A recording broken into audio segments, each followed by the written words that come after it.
आप देख रहे हैं ड्रामा सीरियल बेलगाम। अगर आपको टीज़र अच्छा लगे हमारे चैनल ड्रामा हब को सब्सक्राइब करें नई वीडियो सबसे पहले पाने के लिए। रमशा जो होती है ना, वो जिससे पैसे लेती है उससे सारी बात बता देती है, ठीक है। और रमशा की हर बात को नोट करता रहता है, तक रमशा को देखता भी रहता है। बाद में वो सारा माजरा सारा सीन जो होता है ना, वो शानी के सामने बयान कर देता है, ठीक है। इस तरीके के साथ हुई है, ठीक है। तो शानी जब वो बातें सुनता है तो शानी को वहीं पे गुस्सा आ रहा होता है, लेकिन अपने गुस्से को कंट्रोल किया होता है क्योंकि अब वो प्राइवेट शख्स है, इसलिए वहाँ पे उसके सामने तो बातें नहीं कर सकता ना सारी।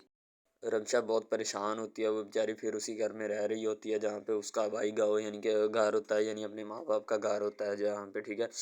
चंद साल पहले यहाँ पे बड़ी खुशियाँ होती थी, बड़ी रौनकें होती थी, यानी कि उसके वालिद के दम से जैसे ही उसका वालिद फौत हो गया, ठीक है, माँ भी चली गई, तो वो बेचारी अकेली रह गई है, ठीक है। अब उसका कोई सहारा नहीं है। शानी जो होता है वो भी उसे लाचारों की तरह रखता है, ठीक है।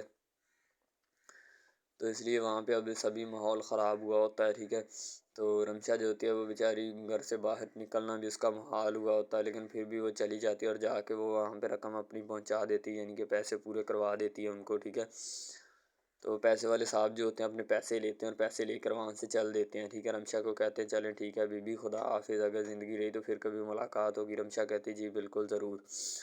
तो अब दूसरी तरफ अफ़नान जो होता है वो बैठा होता है, वो और उसे हर वक्त रमशा की याद सताती है क्योंकि रमशा का फिर से उससे मोहब्बत जो है आता है ना, रमशा की जाग पड़ती है उसके दिल में, ठीक है।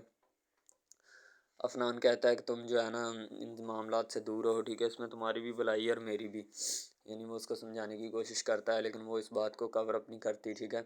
तो अलीज़ा कहती कि मैं तुमने ये कमरे में क्यों सेटिंग वेटिंग सारी आउट की है, क्या वजह है, ठीक है। अफ़नान कहता है कि तुम्हें इतनी सेटिंग आउट लग रही है ना, जाके सही कर लो, ठीक है, मुझे बताने की ज़रूरत नहीं है। तो अलीज़ा कहती है अफ़नान ये तुम मुझे मुझसे बात किस लहजे में कर रहे हो। अफ़नान कहता उसी लहजे में जो मेरा लहजा है, और मैं किस लहजे में बात करूँ तुमसे, बताओ मुझे, ठीक है। अफ़नान काफ़ी गुस्से में होता है, अलीज़ा को इस बात की समझ नहीं आ रही होती कि क्या हो रहा है। अलीज़ा बड़ी परेशान होती है और वो शानी की मोहब्बत को देख रही होती है कि कहाँ गई वो शानी की मोहब्बत जो कभी मुझसे हुआ करती थी, आज ना वो शानी रहा है, ठीक है। यानी अफ़नान मुझसे ज़रा बराबर मेरी तरफ आँख उठाकर भी नहीं देखता, पता नहीं। अफ़नान जो होता है वो अब अलीज़े को छोड़ने ही वाला होता है, ठीक है। वो अलीज़े की हर हरकत उसको बुरी लगती है, ठीक है। ना वो उसके साथ रहना चाहता है, ना उसके साथ पहनना चाहता है, ना सोना चाहता है। वो कहता है तुम चली जाओ अपने घर चली जाओ, मुझे तन्हा छोड़ दो, मैं तुम्हारे साथ नहीं रह सकता, ठीक है, चली जाओ यहाँ से।